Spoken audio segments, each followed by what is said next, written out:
안녕하십니까, 박사입니다. 윤석열 내란 사태 불똥이 타이완으로도 튀고 있습니다. 문상호 당시 정보사령관과 내란을 모의했다는 패스트푸드점 사파가 타이완 TV에도 등장했습니다. 타이완 매체들은 한겨레 신문을 인용해 전 정보사령관 문상호가 2024년 11월 타이완에 출장을 가서 윤석열 계엄에 대한 타이베이의 지지를 요청했다고 보도했습니다.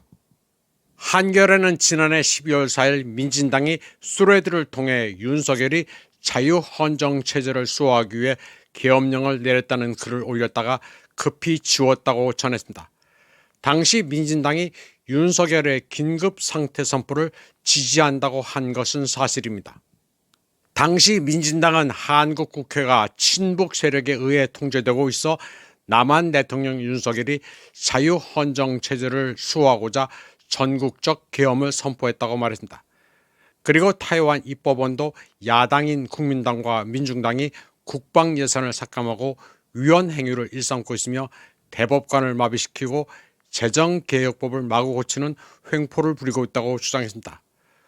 또 주민소환법을 방해하고 여러 차례에 걸쳐 국가안전법안 상정을 저지했다고도 했습니다. 그러면서 팀 타이완의 우리는 어둠의 세력이 침식하려는 시도에 늘 맞서야 한다고 했습니다. 그런데 타이완에서 계엄이란 단어는 트라우마의 상징입니다. 타이완에서는 장제스와 장징고 부자의 량장식인 1949년부터 1987년까지 국민당이 무자비한 계엄 통치를 한 적이 있습니다. 옛날에 한국은 타이완을 자유중국이라고 했는데 사실 자유와는 하등의 상관이 없습니다. 독재 중국이지 자유 중국이 아닙니다. 타이완 사람들은 계엄이라면 몸서리를 치기 때문에 민진당은 역풍을 우려해 윤석열 계엄을 지지하는 게시물을 급히 삭제했습니다. 문상호 정보사령관이 암암리에 타이완 정부와 내통했다는 뉴스가 일파만파를 일으키자 타이완 총통부는 진화에 나섰습니다. 해당 보도는 없는 사실을 있는 것처럼 만든 악의에 찬 유언비어라고 주장했습니다. 그러면서 타이완은 각 민주주의 친구들과는 안보 부문에 있어 늘 교류하고 있을 뿐이라고 말했습니다. 이미 여러 해 동안 있었던 것으로 지역 안보에 초점을 맞췄으며 각국의 내정과는 무관하다고 밝혔습니다. 또 타이완은 민주국가로 지역에 책임 있는 일원이라고 말했습니다. 그러면서 남의 나라 내정에 개입하거나 평가할 위치에 있지 않다고 말했습니다. 총통부는 한국 측 인사가 타이완에 와서 한국의 계엄을 지지해달라고 요청했다는 해당 보도는 명백히 악의적 동기의 소문 날조라고 밝혔습니다.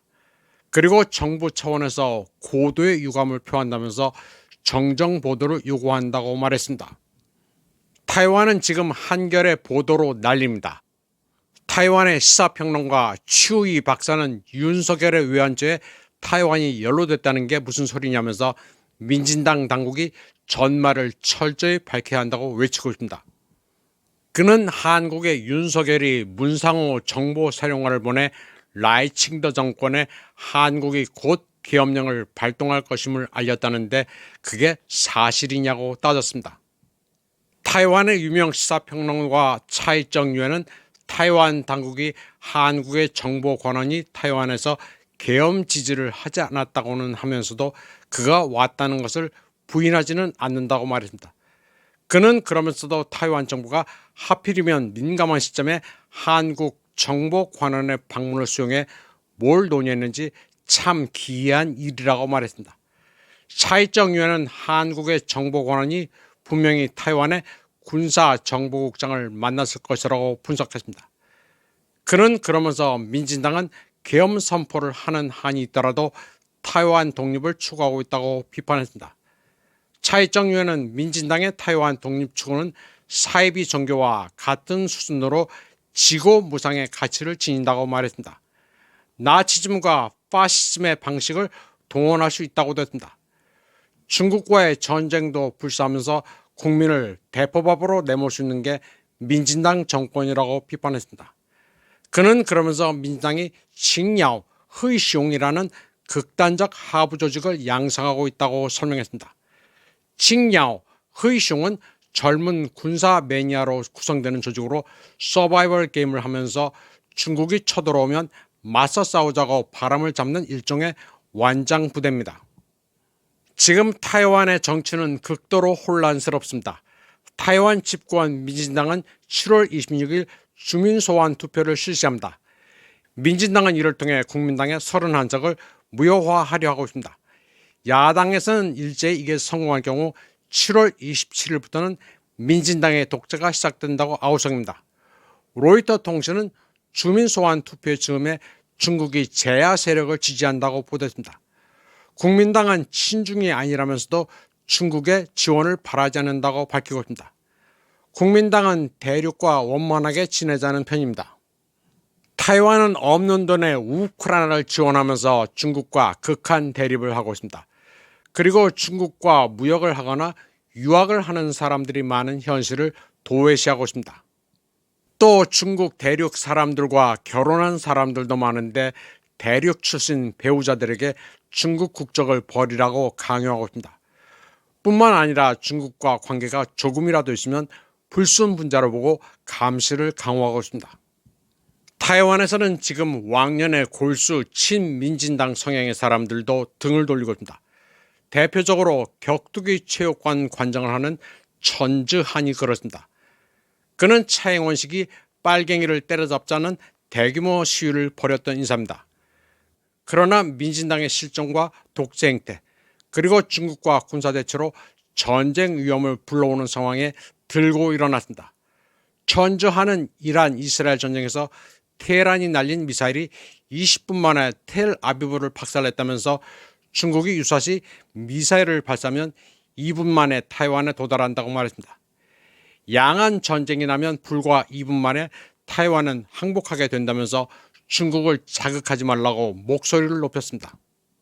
지명도가 높은 인플루언서인 그는 한 달 전 중국을 일주일간 여행하면서 중국의 발전상을 유튜브로 생중계했습니다.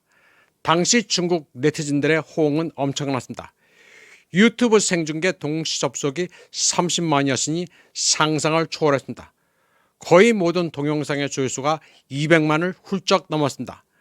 그는 중국 여행에서 대도시 화장실에는 칸막이조차 없으며 국민들이 독재에 시달리며 궁핍한 생활을 하고 있다는 민진당의 선전은 모두 허위라고 성토하기도 했습니다. 그가 가는 곳마다 대륙의 팬들이 몰려 줄을 서서 기념사진을 찍었습니다. 반면 타이완의 민심은 굉장히 좋지 않습니다. 리버럴 성향이 강한 민주당은 서구처럼 LGBT 의제를 추진하고 있으며 미국의 TSMC 등 제조업들을 상납하고 있기 때문입니다. 민진당은 탈원전 녹색 의제로 전력 부족을 초래하고 있으며 팬데믹 때 끼리끼리 백신 장사도 해먹고 있습니다. 아주 부패하기가 이를 데 없는 정권입니다. 또 고고한 대작의 자녀들은 거의 예외 없이 병역을 기피하고 미국 유학을 하고 있습니다. 중국은 지금 타이완과의 체제 전쟁에서 이기고 있습니다.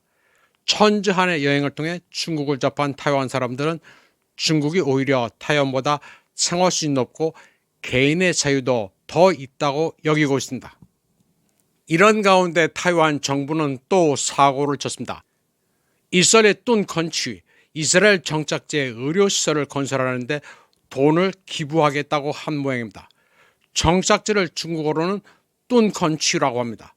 군대가 밀고 들어가 팔레스타인을 몰아낸 뒤 주둔해 개간한 지역이기 때문입니다. 위치는 요단강 서안입니다. 타이완의 주 이스라엘 대표 리 야핑은 이스라엘 측과 파트너십을 맺고 기념사진을 찍었습니다.